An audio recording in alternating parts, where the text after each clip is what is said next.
Welcome to Emily academy Hyderabad. This is doctor Moses. 40 డేస్లో deputy educational officer exam screening test జరగనుంది. So ఇప్పటి నుంచి 40 days time ఉంది. రోజుకు మీరు 10 అవర్స్ చదవగలిగితే 400 గంటలు చదవగలరు. సో ఈ 400 గంటలకు 24,000 నిమిషాలు ఉన్నాయి. 24,000 minutes. Very important in your life. So dear friends, ఈ వీడియో చివరి వరకు మీరు చూస్తే ఈ 40 డేస్లో జరగనున్న deputy educational officer screening test యుద్ధానికి నేను సిద్ధం అని మీరు చెప్తారు. సో ఈ 40 డేస్ ప్లాన్ చేసుకోండి. డైలీ 10 అవర్స్ అంటే మేము ఎప్పుడు చదువుతాం సార్? సో వర్కింగ్ ఎంప్లాయీస్ మేమంతా కూడా. అయినా కూడా మార్నింగ్ మీరు 4 to 9 చదవచ్చు, ఒక 5 hours. Evening 5 to 10. So morning 5 గంటలు, ఈవినింగ్ 5 గంటలు చదివినా ఇప్పటి నుంచి మీరు 400 గంటలు చదవగలరు. ఈ 400 గంటలకు 24,000 నిమిషాలు ఉన్నాయి. సరే, ఈ 24,000 నిమిషాలలో మరి సముద్రం లాంటి ఈ జిఎస్ మేము చదవగలమా? సో ఈ వీడియో చూడండి. నేను మీకు కొన్ని ఇంపార్టెంట్ టిప్స్ ఎక్స్ప్లెయిన్ చేస్తాను. సో మొదటిది, ఎప్పుడైనా ఎంత పెద్ద సీనియర్ అయినా ఒక పరీక్ష రాయడానికి ముందు మానసికంగా నెగటివ్ ఎమోషన్స్కు గురవుతాడు. కనుక మొదట మీరు పాటించవలసింది ఏంటంటే యువర్ ఎమోషన్స్, మీ ఉద్వేగాలు. మీకు తెలుసు, డానియల్ గోల్మెన్ రాసినటువంటి గ్రంథం emotional intelligence, why it can matter more than IQ. Daniel Goleman ప్రకారం ఒక వ్యక్తి సాధించే విజయంలో అతని ఐక్యూ, సాధారణ ప్రజ్ఞ 20% ఉపయోగపడితే అతని ఉద్వేగ ప్రజ్ఞ 80% ఉపయోగపడుతుందంటారు. కనుక రేపు మీరు డిప్యూటీఓ ఎగ్జామ్ స్క్రీనింగ్ టెస్ట్లో విజయం సాధించాలంటే, మెయిన్స్లో విజయం సాధించి మీ జీవిత కళ డిప్యూటీ ఈఓ జాబ్ సాధించాలంటే సో ఎమోషన్స్ పైన ఫోకస్ పెట్టండి. సో ఎమోషన్స్ ప్రధానంగా 2 రకాలు ఉంటాయి: negative emotions and positive emotions. మీకు తెలుసు, పాజిటివ్ ఎమోషన్స్లో ఎప్పుడు హ్యాపీగా ఉండడం, ఒక అచీవ్మెంట్ మోటివేషన్తో ఉండడం, మరి ఎంపతి, సింపతి, లవ్, ఇవన్నీ కూడా ఈ పాజిటివ్ ఎమోషన్స్ కిందకి వస్తాయి. అయితే దురదృష్టవశాత్తు ఈ 21st సెంచరీలో, ఈ కంప్యూటర్ యుగంలో మనమందరం కూడా అనుభవించేవన్నీ కూడా నెగిటివ్ ఎమోషన్స్. ఈ నెగిటివ్ ఎమోషన్స్లో యాంగర్, కోపం, ఫ్రస్ట్రేషన్. మన గ్రూప్ 2 రాసినప్పటి నుంచి అందరూ కూడా ఫ్రస్ట్రేషన్లో ఉన్నారు, అన్నము నీళ్లు ముట్టకుండా. మరి కొంతమంది తీవ్రమైన స్ట్రెస్లో ఉంటారు. తర్వాత కొంతమంది యాంగ్జైటీలో ఉంటారు, వ్యాకులత. వీటిని గుర్తించండి. ఈ ఎమోషన్స్కు ఫ్యాక్టర్స్ని గుర్తించండి. ఈ 40 డేస్లో ముఖ్యంగా నేను చెప్తున్నాను, ఈ ఫ్రస్ట్రేషన్. ఏదైనా మనం అనుకున్నప్పుడు, మనం సాధించలేని కోరిక ఉన్నప్పుడు, సాధించలేని గమ్యం ఉన్నప్పుడు ఫ్రస్ట్రేషన్ గురవుతుంటాం. దీనికి ఉదాహరణ, 2-3 సంవత్సరాలు మొన్న చదివి గ్రూప్ 2 పరీక్ష కొంతమంది రాశారు. అనుకున్న విధంగా పేపర్ రాలేదు, చాలామంది ఫ్రస్ట్రేషన్లో ఉన్నారు. కొన్ని సందర్భాలలో మనకు చిన్న చిన్న ఫ్రస్ట్రేషన్స్, మన యొక్క నీడ్స్ సాటిస్ఫై కానప్పుడు ఫ్రస్ట్రేషన్ గురవుతుంటాం. సో ఫ్రస్ట్రేషన్లో నుంచి కోపం అనేది వస్తుంది, యాంగర్. కనుక ఈ ఫ్రస్ట్రేషన్ను అధిగమించాలంటే తిరిగి ఆ లక్ష్యాన్ని మనం సాధించాలనే పట్టుదలతో కష్టపడాలి, లేదా ఆ లక్ష్యాన్ని వదిలేసి వేరే రంగానికి వెళ్ళాలి. 2 important areas to overcome frustration.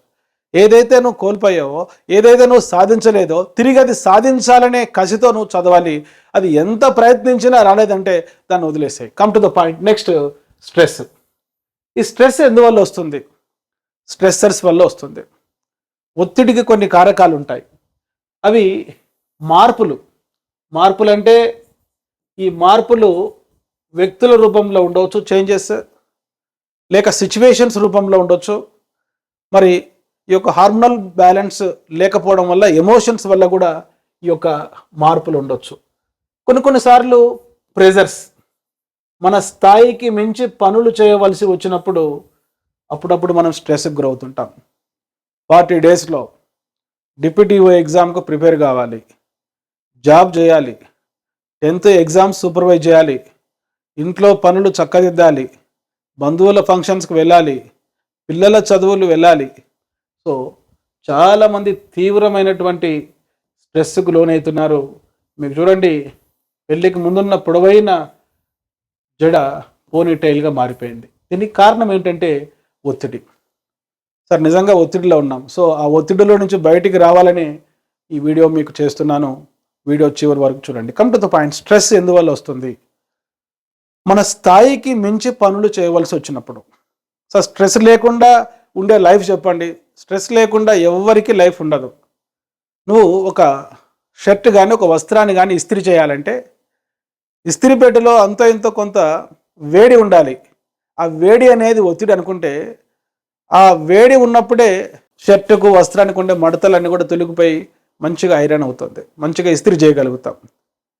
ఈ వేడి చాలా ఎక్కువైంది అనుకోండి, వస్త్రం కాలిపోతుంది. ఇక్కడ ఇస్త్రీపేట అనేది మనిషి అనుకుంటే, ఆ ఇస్త్రీపేటలో ఉన్నటువంటి వేడి అనేది ఒత్తిడి అనుకుంటే, ఒత్తిడి మరీ ఎక్కువ ఉండకూడదు. అసలు ఒత్తిడి లేని జీవితం కూడా ఉండకూడదు. ఒత్తిడి ఉంటుంది, దాన్ని ఎట్లా ఫేస్ చేయాలి? ఇది ఒత్తిడే. 40 డేస్లో 400 గంటల్లో జిఎస్ పేపర్ ప్రిపేర్ కావడం, కానీ దాన్ని ఓవర్కమ్ చేసుకోవచ్చు. ఈ టిప్స్ పాటించండి. సో ఈ ప్రెజర్స్ తట్టుకోలేక, చేంజెస్ తట్టుకోలేక, ఫ్రస్ట్రేషన్లో నుంచి, యాంగ్జైటీలో నుంచి మనకు స్ట్రెస్ వస్తుంది. ఆ నెగిటివ్ ఎమోషన్ జయించండి. తర్వాత యాంగ్జైటీ, జరగబోయే దానిని అతిగా ఊహించుకోవడం. ఏప్రిల్ 13th ఎగ్జామ్ ఉంది మీకు. ఈ ఏప్రిల్ 13th జరగబోయేటువంటి జిఎస్ పేపర్ గ్రూప్ 2 మాదిరి ఉంటుందా, గ్రూప్ 1 మాదిరి ఉంటుందా, చదివిన ప్రశ్నలు వస్తాయా లేదా, ఎలక్షన్స్ ఉంటే ఒకవేళ పోస్ట్ పోన్ అవుతుందా లేదా, అసలు నేను ఇప్పటి నుంచి ప్రిపేర్ అయితే నేను స్క్రీనింగ్ టెస్ట్ క్లియర్ చేసుకుంటానా లేదా, ఈ 28,000 మంది అభ్యర్థులలో అసలు నేను మెయిన్స్కి వస్తాను లేదా, ఇవన్నీ కూడా జరగబోయే అంశాలు, ఊహకు సంబంధించిన అంశాలు. So anticipated frustration is anxiety. జరగబోయేటువంటి ఓటమిని అతిగా ఊహించుకోవడం, ఒక పని నేను చేయలేనేమో అనేటువంటి మానసిక వ్యధ అనేది యాంగ్జైటీ. ఆ యాంగ్జైటీ మీరు తగ్గించుకోవాలంటే ఈ టిప్స్ ఫాలో అవ్వండి. మొదటిది ఎమోషన్స్. Identify your emotions. ఈ ఎమోషన్స్లో ఒక పాజిటివ్ ఎమోషన్ ఏంటంటే అచీవ్మెంట్, మోటివేషన్. ఈనాడు ఒక tea server Emilia academic guidance విని ఒక టీచర్ అయ్యాడు. ఒక auto driver Emilia academic guidance విని ఒక టీచర్ అయ్యాడు. ఈనాడు చిన్న చిన్న ఫంక్షన్స్లలో క్యాటరింగ్ చేసుకున్నటువంటి విద్యార్థులు ఈనాడు ఎమిలియా అకాడమిక్ గైడెన్స్ విని ఒక టీచర్ అయ్యారు. టీజీటీ, పీజీటీ ప్రిన్సిపల్ జాబ్ సాధించారు. జాతీయ స్థాయిలో నెట్ తర్వాత జేఆర్ఎఫ్ ఉద్యోగాలు సాధిస్తున్నారు. సో పేద వ్యవసాయ కుటుంబంలో పుట్టినటువంటి ఒక అబ్రహాం లింకన్ మరి అమెరికా అధ్యక్షుడు కాగలిగాడు. ఒక పేద కుటుంబంలో పుట్టినటువంటి బాబాసాహెబ్ అంబేద్కర్ ఈనాడు భారత రాజ్యాంగానికి నిర్మాత కాగలిగాడు. అదేవిధంగా ఒక పేద మరి కుటుంబంలో పుట్టినటువంటి రామేశ్వరం టౌన్లో పుట్టినటువంటి అబ్దుల్ కలాం గారు ఈ దేశానికి ఒక మిసైల్ మ్యాన్ అయ్యారు. అదేవిధంగా మరి ఫిజికల్ హ్యాండిక్యాప్డ్తో బాధపడుతున్నటువంటి ఈరా సింఘాల్ సివిల్స్లో జాతీయ స్థాయిలో మొదటి ర్యాంక్ సాధించింది. మరి శ్రీకాకుళం జిల్లాలో నుంచి వచ్చినటువంటి ఒక మారుమూల గ్రామంలో నుంచి వచ్చినటువంటి మరి ఈ యొక్క గోపాలకృష్ణ ఐఏఎస్ ఆఫీసర్ సాధించగలిగాడు. మీరు కొన్ని వందల మంది జీవితాలను చూసుకుంటే సివిల్స్ స్థాయిలో ఐఏఎస్, ఐపీఎస్ పోస్టులు సాధించిన వారిని గమనిస్తే వీరందరూ కూడా అచీవ్మెంట్, మోటివేషన్ అనేటువంటి ఒక ఫ్యూయల్తో, ఒక ఇంధనంతో వారి లక్ష్యాన్ని సాధించారు. మెక్లిలాండ్ అట్కిన్సన్ ప్రకారం అచీవ్మెంట్, మోటివేషన్ అంటే ఒక వ్యక్తి తనకు లేని లక్ష్యాన్ని, తనకు లేనిది సాధించాలని నిరంతరం తనను తాను ప్రేరేపించుకోవడం. సో కెరటం మనకు ఆదర్శం. ఎందుకంటే అది పడుతున్నందుకు కాదు, పడినా తిరిగి లేస్తున్నందుకు. So waves are inspire not because they rise and fall, in falling every time that they rise. The greatest glory is not never falling, but in falling every time that you rise. Dear friends, achievement, motivation నీలో ఉందా? ఈనాడు ఒక రాజకీయ నాయకుడు ఒక రాత్రి అనక పగలనక కుటుంబాలను పక్కన పెట్టుకొని అధికారం అనేటువంటి ఒక పవర్ సాధించడం కోసం తనను తాను ప్రేరేపించుకుంటుంటాడు. మీరు చూడండి, ఒక బిజినెస్ మ్యాన్ రాత్రి పగలు కష్టపడి తన వ్యాపార సంస్థను డెవలప్ చేసుకోవాలని కష్టపడుతుంటాడు. నీవు కూడా డిప్యూటీఓ అనేది ఒక లక్ష్యంగా పెట్టుకో. ఆ లక్ష్య సాధనలో ఈ 24,000 నిమిషాలు ప్రతి నిమిషం నేను జిఎస్ క్లియర్ చేసుకోవాలి అనే లక్ష్యంతో చదువు. తప్పనిసరిగా నీవు ఈ యొక్క యుద్ధానికి సిద్ధపడతావు. రెండవది, మీరు చదివేటువంటి క్రమంలో మాక్ టెస్ట్. ఈ 40 రోజులు కనీసం ఒక 10 మాక్ టెస్టులు రాయండి. ఈ మాక్ టెస్టులు రాసేటప్పుడు మీ సిలబస్కు రిలేటెడ్గా ఉన్న గతంలో ఉన్న గ్రూప్ 1 జిఎస్ పేపర్స్, మీ సిలబస్కు రిలేటెడ్గా ఉన్న గతంలో ఉన్న గ్రూప్ 2 జిఎస్ పేపర్స్ కలెక్ట్ చేసుకొని వాటి కీ సంపాదించి వాటిని కనీసం ఈ 40 డేస్లో ఒక 10 మాక్ టెస్టులు రాయండి. మీ బలం ఏంటి, బలహీనత ఏంటి తెలుస్తుంది. ఏ అంశాలు బాగా రిపీట్ అవుతున్నాయో కూడా మీరు ఒక అవగాహన చేసుకుంటారు. సో ఇవి మాక్ టెస్ట్. తర్వాత మాక్ టెస్ట్లు మీకు మార్కెట్లో కూడా ఏదైనా ఒక స్టాండర్డ్ పబ్లికేషన్స్ తీసుకొని దాంట్లో ఉన్నటువంటి టెస్ట్లు కూడా మీరు ప్రాక్టీస్ చేయొచ్చు. సో ఫస్ట్ ఎమోషన్స్ చాలా ఇంపార్టెంట్. రెండవది మాక్ టెస్ట్. మూడవది చాలా ఇంపార్టెంట్ ఏరియాస్.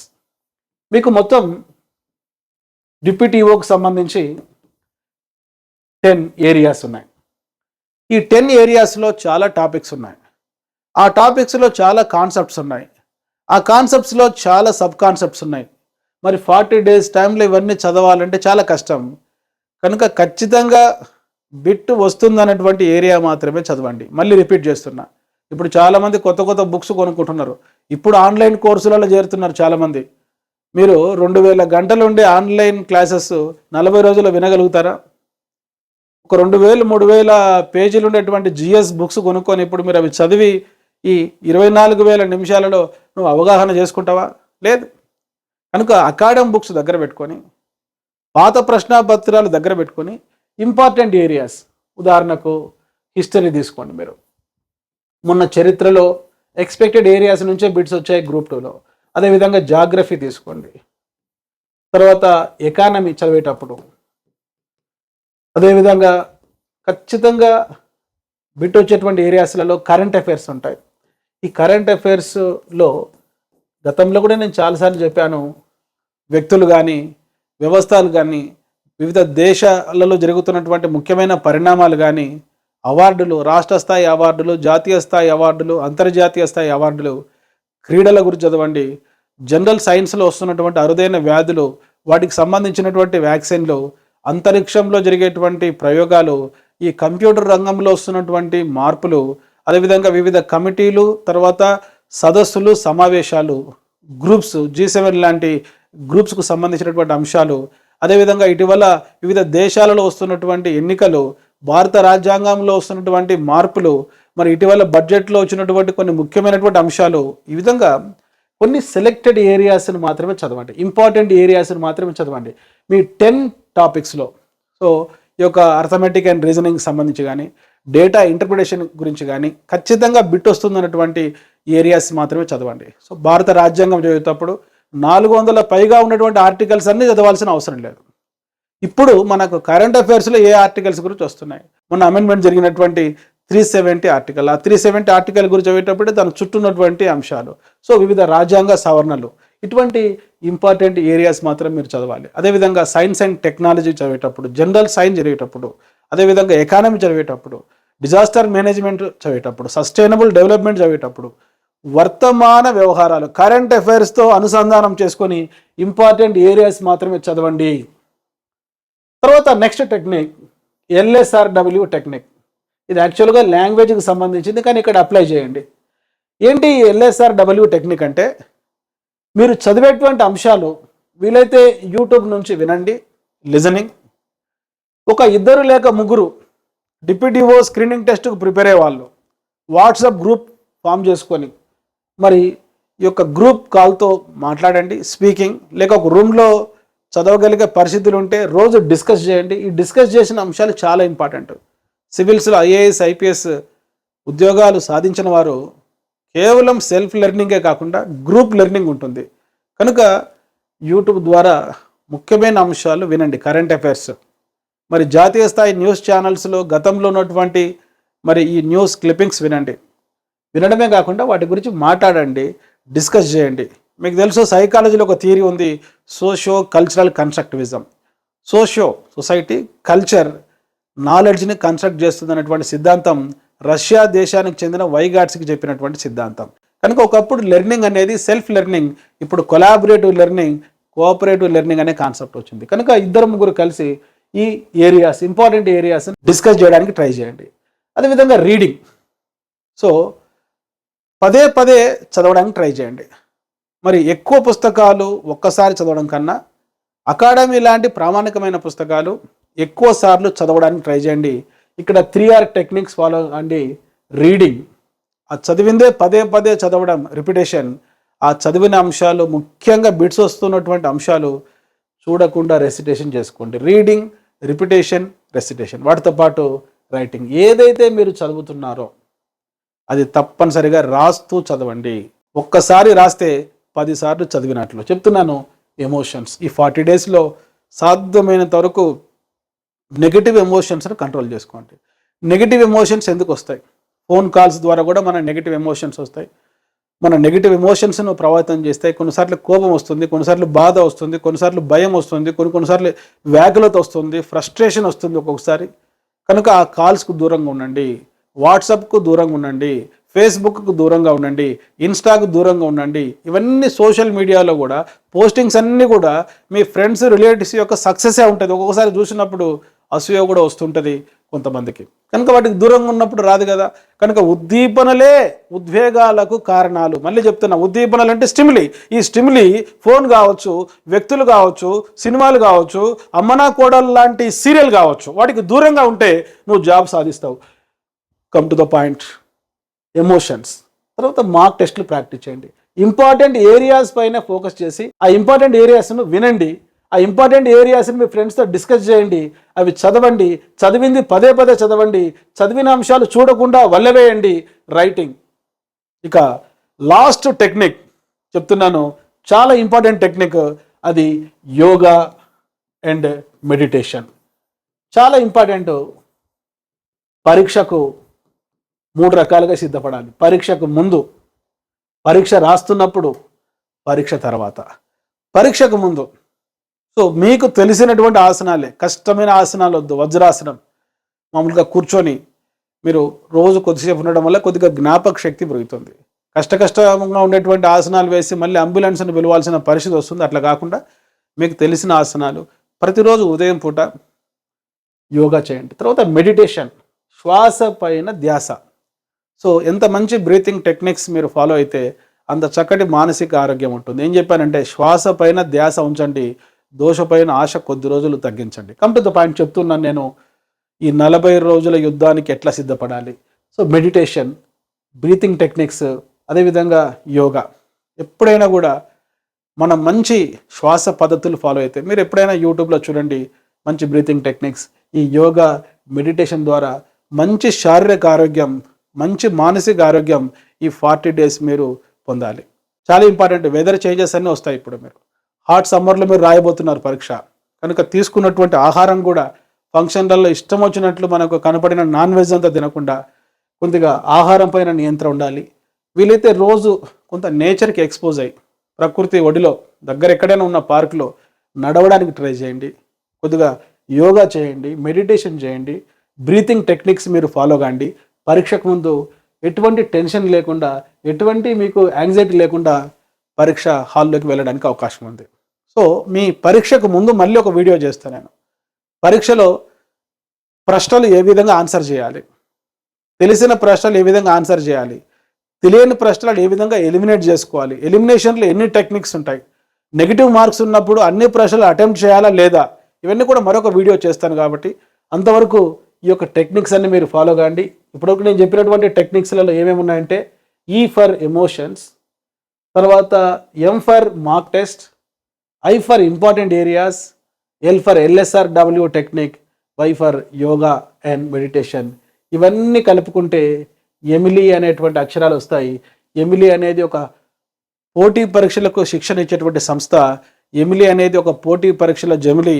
ఎమిలీలో యూట్యూబ్లో మీరు విన్న క్లాసెస్ మీకు ఎంతో ఆత్మవిశ్వాసాన్ని, మోటివేషన్ని కలిగిస్తాయి.